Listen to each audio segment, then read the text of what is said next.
кажа, че този въпрос се покрива до някаква степен този цитат с вижданията на нашето движение, така че държах така.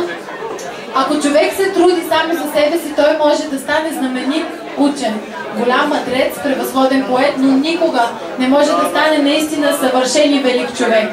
Историята признава за велики тези хора, които, трудейки се за общите цели, сами ставали по-благородни.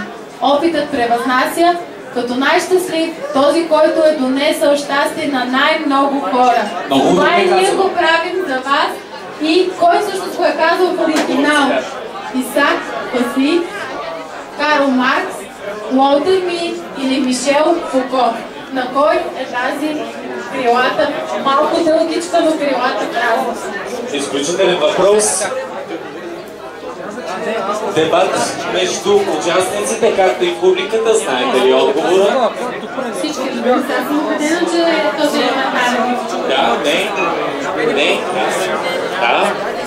Добре. И дигайте АБ. Разностранни въпроси, разностранни отговори. Да видим какво мисли... Кой казва Б? Там край ли? Да видим верния отговор.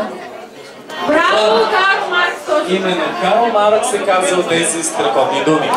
Това бяха казват на Балканите, да се каже. Ето знаеш. Супер. Все пак учат в